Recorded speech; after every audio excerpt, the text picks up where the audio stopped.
बिस्मिल्लाहिर्रहमानिर्रहीम अस्सलामु अलैकुम। अॼु जो जेको असांजो टॉपिक आहे उहो आहे डिसजॉइंट सेट्स।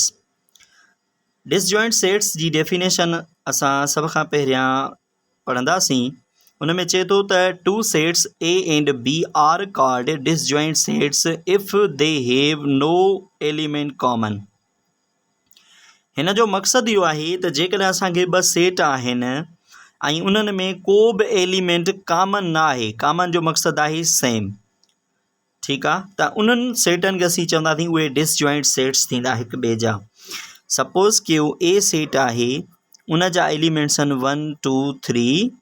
उन खां पोइ बी सेट आहे, उन जा एलिमेंट्स आहिनि 4 5 ऐं 6, ठीकु आहे। त हाणे चई सघूं था त ए जेको आहे उहो डिसजॉइंट सेट आहे बीअ जो, छो जे ए जो को बि एलिमेंट बीअ में मौजूदु न आहे, ऐं बी जेको आहे उहो डिसजॉइंट आहे कंहिंजो ए जो, छो जे बीअ जो बि को बि बीअ जो एलिमेंट जेको आहे ए में मौजूदु न आहे, ठीकु आहे। हाणे हिते हिकिड़ी सम्झण जी ॻाल्हि इहा बि आहे त हिन जे लाइ असांखे ॿ कंडीशन्स ॿिए बि गिवन आहिनि। नंबर 1 असांजी कंडीशन इहा हूंदी आहे त जॾहिं बि इन्हनि जी असां इंटरसेक्शन कंदा आहियूं त उहा असांजी हमेशह छा ईंदी, नल सेट ईंदी। तव्हां करे ॾिसो, सपोज़ कयो ए इंटरसेक्शन बी, ए जा एलिमेंट्स कहिड़ा रखंदासीं 1 2 3, इंटरसेक्शन जी निशानी, बी जा एलिमेंट्स कहिड़ा रखंदासीं 4 5 ऐं 6। इंटरसेक्शन में असां कहिड़ा एलिमेंट्स रखंदा आहियूं, उहे एलिमेंट्स रखंदा आहियूं जेके ॿिन्ही में हुजनि साॻिया।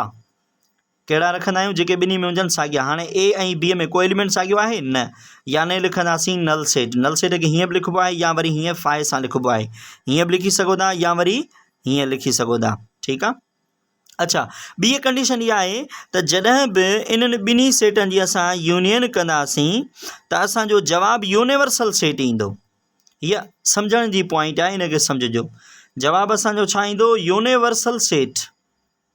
हाणे यादि करे छॾियो त यूनिवर्सल सेट छाखे चइबो आहे, ठीकु आहे। यूनिवर्सल सेट असांजो अहिड़ो सेट हूंदो आहे जेको हिननि ॿिन्ही सेटनि खां माना वधीक उन जा एलिमेंट्स हूंदा आहिनि, यानी ही ॿई सेट उन जा छा हूंदा आहिनि, मातहत सेट हूंदा आहिनि, ऐं उहो हिननि जो छा हूंदो आहे, सुपर सेट हूंदो आहे, ठीकु आहे, ॿिन्ही जो।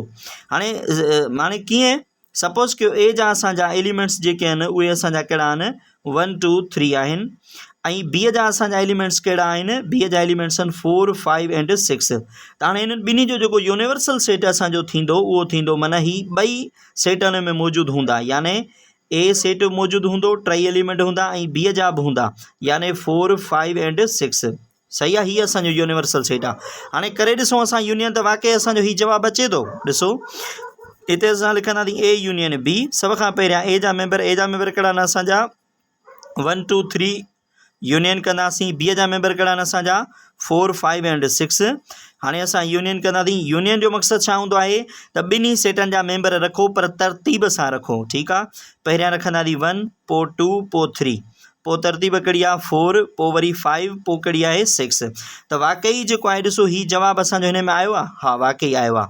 त हाणे असां चई सघूं था त हीअ ॿई असांजा जेके आहिनि डिसजॉइंट सेट्स आहिनि, छो जो हिन में ॿ प्रॉपर्टीज़ जेके असांजूं डिसजॉइंट सेट्स जूं आहिनि उहे बिल्कुलु जेको आहे शामिलु आहिनि। हिकिड़ी असांजी कहिड़ी प्रॉपर्टी आहे, जॾहिं असांजी उन्हनि जी इंटरसेक्शन कंदासीं त जवाबु छा अचे, नल सेट अचे। ऐं जॾहिं ॿी प्रॉपर्टी आहे, जॾहिं असां उन जी यूनियन कयूं त जवाबु असांजो छा अचे, यूनिवर्सल सेट अचे।